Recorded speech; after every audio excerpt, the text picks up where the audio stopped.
Et bonjour, bonjour. Donc je suis au temple Nongila, comme presque tout le temps.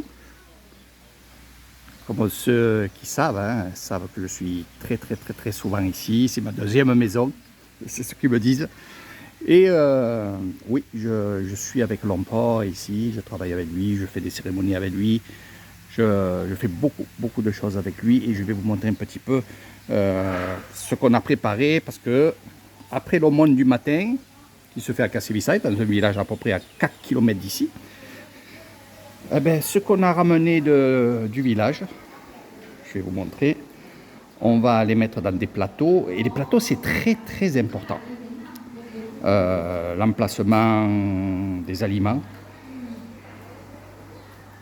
Donc je vais vous montrer tout ça. Mais avant, ici, je vais vous montrer le temple, donc la stèle, ce qu'on appelle la stèle, c'est là où il y a le Bouddha. Je vais vous montrer quelque chose de très important aussi, parce que je suis venu aussi pour ça. L'eau bénite, évidemment. Voilà. Et ici, vous voyez, il y a plein d'offrandes. Plein d'offrandes. Alors ça, on va les laisser ici, on va prier. Même les statues ici, les deux statues qui sont ici, vont être mis, on ne va pas dire en vente, parce qu'on ne vend jamais les statues de Bouddha. Hein. Ça, on ne dit pas vendre, on dit tambun. Hein. Vous achetez pas Bouddha, vous faites un tambun. Même si vous donnez de l'argent et que vous avez votre statue, on ne dit pas vendre ou alors acheter. Mais bon, ça c'est pour les Thaïs ou les bouddhistes qui connaissent tout ça. Donc vous voyez, il y a des bracelets, il y a des... comme si... les petits moines ici, c'est pas Bouddha. Voilà. Et ils vont être là pendant 3 jours. Alors moi j'ai mis des choses aussi pour bénir, pour après justement vous les mettre sur vidéo pour que vous puissiez en profiter vous aussi.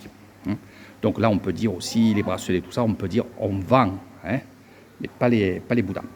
Donc voilà, ça c'est l'endroit où on va mettre toutes ces choses-là, spirituelles. Le matin, on va mettre en place l'endroit où les moines mangent. L'emplacement qui est à côté de la stèle, donc des Bouddhas, c'est toujours le grand Bouddha, parce qu'il y a une voie hiérarchique dans le monde bouddhiste aussi. Hein, les grands moines, les très grands moines, les novices, et ainsi de suite. Donc là, vous pouvez voir, on a mis le nombre de moines qu'il y a ici dans le temple. Premier plateau. Et ici, nous avons les offrandes. Donc, pour pas qu'il y ait les mouches. Ici, le riz. Tout ce qui est laitage. Tout ce qui est cookies.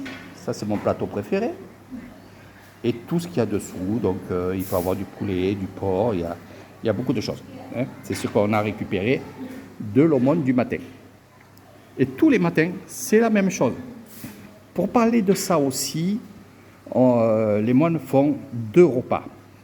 Un entre 8 heures, on va dire 7h30, 8h, ou 7h, 8h. Tout dépend des temples aussi. Et le dernier repas, c'est à 11h. Mais ici, dans ce temple-là, eh ben, ils font qu'un repas. Ils vont faire un repas, vous allez voir. Bon, là, c'est un peu tard parce qu'on aurait dû commencer, mais là, il y a des personnes qui sont venues se faire bénir. Donc, on va commencer à manger, du moins faire la cérémonie à 10h ce matin. Sinon, c'est 9h30 qu'on va faire le repas. Mais ils en font qu'un. Donc là, c'est l'appel des moines.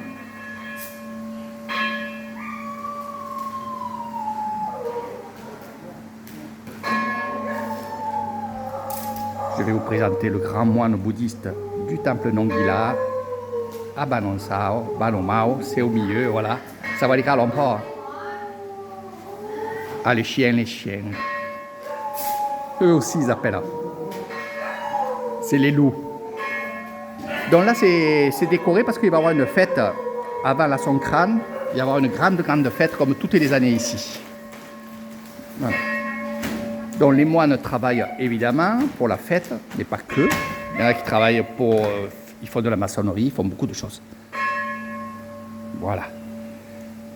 Que ce soit la bureautique ou les autres choses, c'est comme ça. Donc l'appel des moines, ils vont arriver. On va mettre, on va dire, la cape. Allez, c'est plus rigolo, hein, pour ceux qui regardent cette vidéo. Donc la cape, bien sûr, parce qu'on va manger, on ne mange pas les épaules comme ça. Hein. On va mettre la cape. Quand on mange et quand on fait les cérémonies. Donc il y a toujours quelqu'un qui va venir débuter la cérémonie. On débute la cérémonie avec une prière. Donc là je ne le fais pas parce que j'ai le téléphone. On va faire une prière. On va prendre le feu. On va allumer la bougie numéro 1. C'est la gauche, celle de gauche. Mot. Mot, mot. Mot, mot. Rideau. Ok, juste un petit peu. On prend une bougie. Si le briquet ne marche pas, on prend une autre bougie et on allume la bougie de gauche. On allume la bougie de droite. On ne souffle pas sur les bougies pour les éteindre. On les étouffe. On va prendre 3 encens.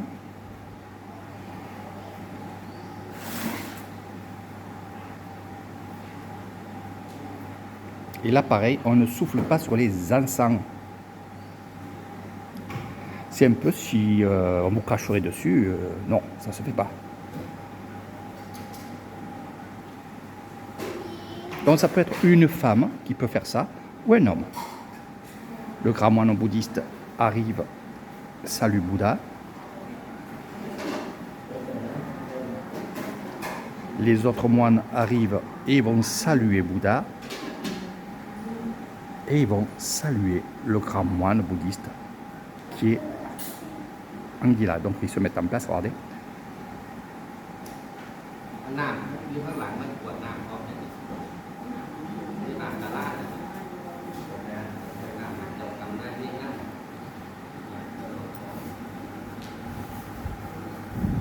Mais pas là, mère.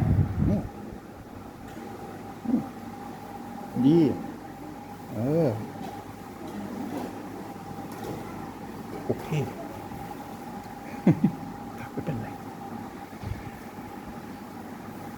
Donc voilà, donc ils ont salué du temps que je parlais à la famille qui était ici. Je leur ai dit de se mettre sur le tapis. Hein, parce qu'ils sont venus apporter des offrandes aux moines. Ça s'appelle un tamboun, faire du mérite. Les moines se mettent en place. Moi, je vais me mettre assis pour les prières. Et on va voir si je vous fais encore une petite vidéo tranquillement comme ça. Donc si vous avez des envies de venir voir ça, découvrir ça, puis vous serez les bienvenus avec Heritage Island. Vous savez que j'ai souvent mis sur mon Facebook des packs spirituels. Et entre autres, on ira faire l'aumône, on ira faire aussi toutes ces prières, on ira les découvrir aussi. Voilà, cette famille vient faire du mérite et on dit Shogli, Shogli. Donc là, on va... donc ça va être une longue vidéo, bien sûr. Donc là, on va donner les plateaux aux moines. Alors ça se fait en silence. Bon, des fois, non, c'est bon enfant, on va dire. Hein, voilà.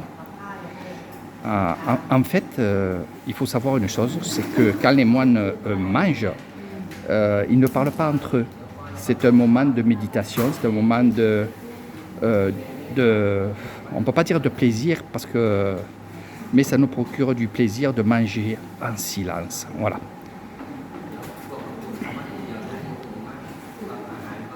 Donc on va mettre les plateaux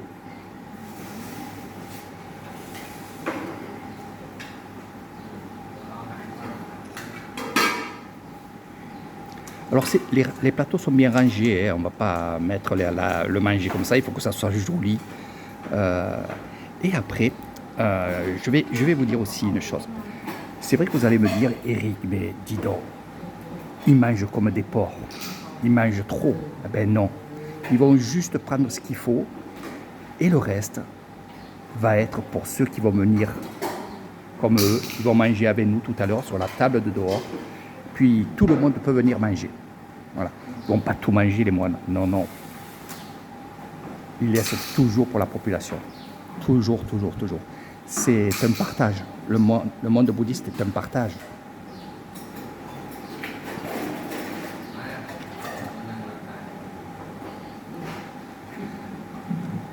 Donc, je vais vous dire aussi une chose, parce que je voudrais vous le dire, dans les temples, on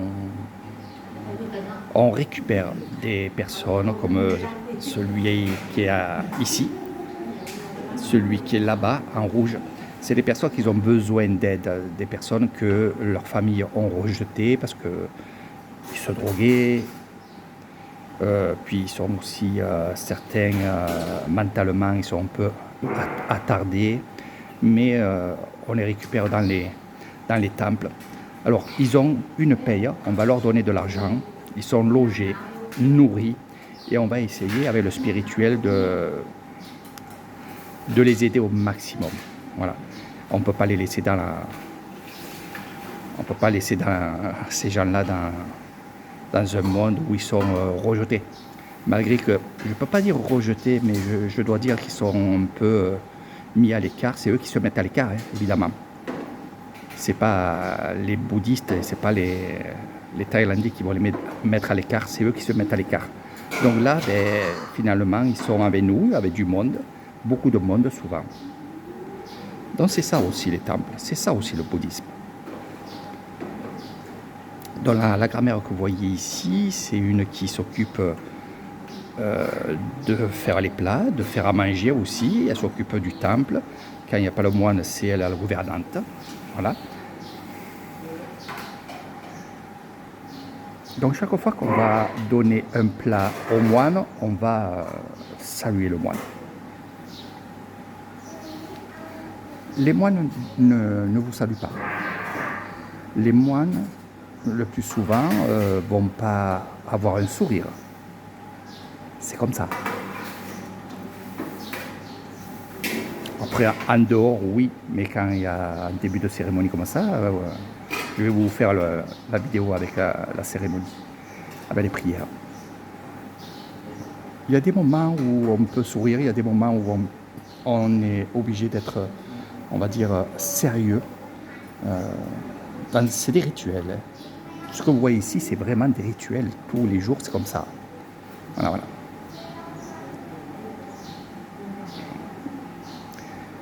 Donc, je vais les laisser servir.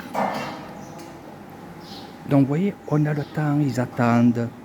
Eux aussi, la famille attend aussi. Les plateaux, une fois qu'ils sont au bout là-bas, on va les récupérer, on va les mettre en bas. On va les mettre sur le carrelage, sur des plateaux. Et on va attendre que toutes les prières soient finies avant de débarrasser les plateaux et de les mettre sur la table. Et nous, on va les manger. On va partager ce repas béni. Donc les enfants, bien sûr, il y a du lait, il y a des cookies, des gâteaux, il y a des bananes, il y a un peu de tout. Vous voyez, chacun attend son tour. Donc vous voyez, il va saluer. Voilà. Le bâton avec les franges, c'est pour les mouches. Mais il y a les ventilateurs qui tournent. Donc ça enlève un peu les mouches.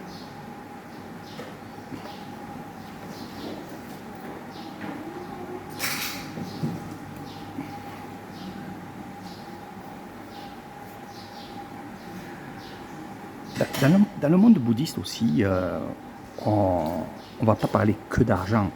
On va parler aussi du temps. On va parler aussi donner de son temps. Allez, je vais vous parler de ça. On peut venir ici dans un temple pour nettoyer, pour ranger. Et donner de son temps, c'est aussi faire du mérite.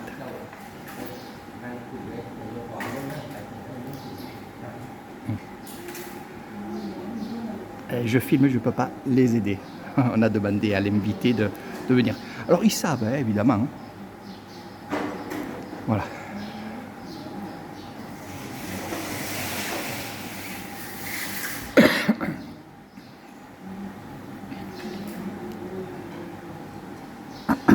Alors, quelle offrande on peut donner à des moines?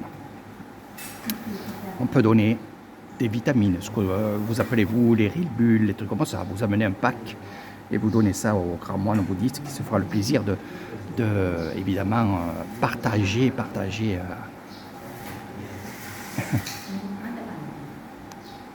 partager avec les autres moines, puis les personnes. Hein. On leur demande d'où ils viennent. Marasalakam.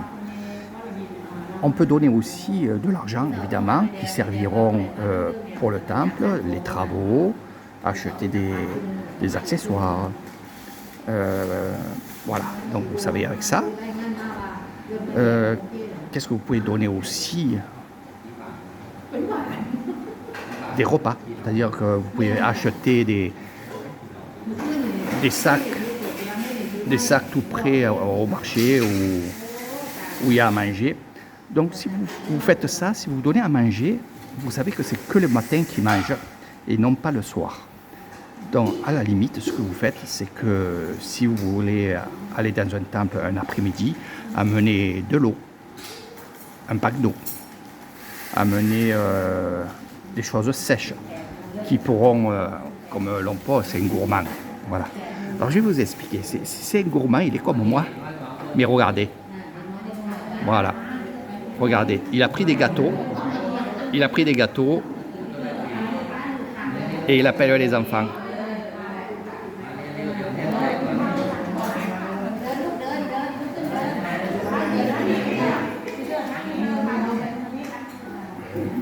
C'est tout le temps comme ça, mes amis. Voilà, les enfants sont heureux, ils ont les gâteaux.